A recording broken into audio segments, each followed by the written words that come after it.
जब आपके अंदर लचीलापन होता है तो आप सुनने को तैयार होते हैं। दूसरों की सिर्फ बातें ही नहीं, आप जीवन को सुनने को तैयार होते हैं।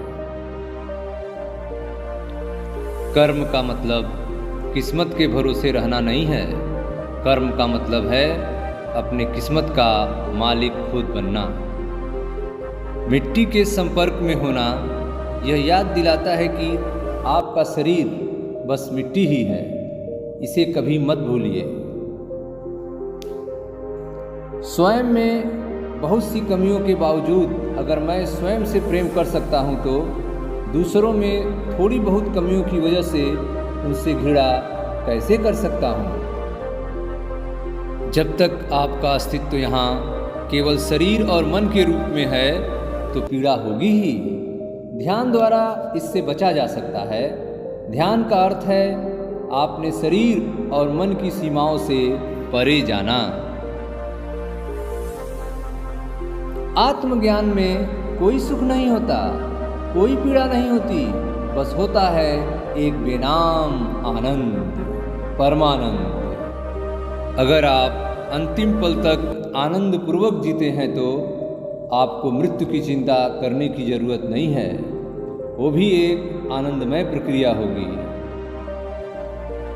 प्रेम दूसरों के बारे में नहीं होता, प्रेम कोई कार्य नहीं है, प्रेम आपके होने का तरीका है। खुशी बस आनंद की छाया है। जब आपके अंदर कोई आनंद नहीं होता तो आप खुशी खोजने लगते हैं। जो लोग अपने शरीर, मन, ऊर्जा को सचेतन और कुशलतापूर्वक इस्तेमाल करना नहीं सीखते, वो हमेशा सोचेंगे कि दुनिया में बहुत अन्याय है। एक बार जब आप जीवन के सभी रूपों को अपने एक हिस्से के रूप में अनुभव कर लेते हैं तो आप अपने आसपास की हर चीज के साथ प्रेम में पड़े बिना नहीं रह सकते। जिंदगी के 3 असूल बना लो। उससे जरूर माफी मांगो जिसे तुम चाहते हो। उसे कभी मत छोड़ो जो तुम्हें चाहता हो। उससे कभी कुछ ना छुपाओ जो तुम पर भरोसा करता हो। खुशी बस आनंद की छाया है। जब आपके अंदर कोई आनंद नहीं होता तो आप खुशी खोजने लगते हैं। मुझे समझ नहीं आता कि लोग अपने दिमाग को नियंत्रित क्यों करना चाहते हैं। मैं चाहता हूं कि वे अपने दिमाग को आजाद कर दें। एक इंसान एक बीज की तरह है। या तो आप इसे वैसे रख सकते हैं जैसा वो है, या आप इसे फूलों और फलों से लदे हुए एक अद्भुत पेड़ के रूप में विकसित कर सकते हैं। आत्मज्ञान का अर्थ है जीवन के एक नए आयाम में प्रवेश करना। यह भौतिकता से परे का आयाम है। वह हर चीज जिसके संपर्क में आप हैं, आपकी सांस, आपके कामकाज, लोक धरती और पूरा ब्रह्मांड, भक्ति, इन सभी के साथ मिलकर एक हो जाने का एक तरीका है। ध्यान करने से जब आपको यह एहसास होता है कि आपकी कई सारी सीमाएं हैं और वो सब स्वयं आपकी बनाई हुई हैं, तभी आपके अंदर उन्हें तोड़ने की चाहत पैदा होगी। अगर आप इस शरीर का इस्तेमाल एक उपकरण की तरह करना सीख लेते हैं तो यह धरती पर सबसे शानदार और शक्तिशाली उपकरण है। योग इसे जानने और अनुभव करने के लिए है। जीवन इतना अगाध है कि बहुत कुछ समझाया नहीं जा सकता, इसे सिर्फ अनुभव किया जा सकता है। आत्मज्ञान का मतलब यह एहसास होना है कि आप अब तक कितने बड़े मूर्ख थे। हर चीज यही ठीक आपके भीतर थी और आपको इसकी खबर तक नहीं थी।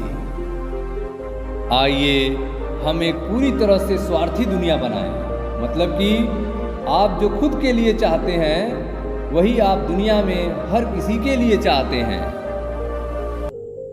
साधना करना भोजन करने की तरह होता है।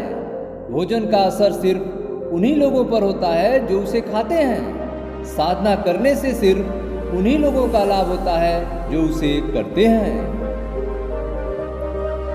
जब आप इस दुनिया में आते हैं तब आपके भीतर जीवन के सिवाय कुछ नहीं होता। आप इससे क्या बनाते हैं यह आपके ऊपर है। हम एक ऐसे युग की ओर बढ़ रहे हैं जहां प्रभुत्व व सत्ता सच्चाई नहीं हो सकती। आने वाले समय में सिर्फ सत्य ही सत्ता होगा, क्योंकि सभी सत्ताओं की पवित्रता पर सवाल उठाए जाएंगे। स्वयं में बहुत सी कमियों के बावजूद अगर मैं स्वयं से प्रेम कर सकता हूं तो दूसरों में थोड़ी बहुत कमियों की वजह से उनसे घृणा कैसे कर सकता हूं। गिरगिट की तरह रंग बदलने वाले कभी वफादार नहीं होते, इसलिए जो इंसान बार बार अपनी बात से मुकर जाए उस पर कभी भरोसा मत करना।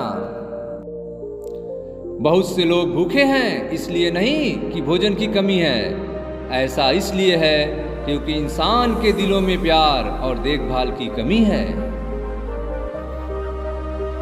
कोई आपको कुछ अप्रिय बोलता है क्योंकि उनके अंदर कुछ अप्रिय हो रहा है।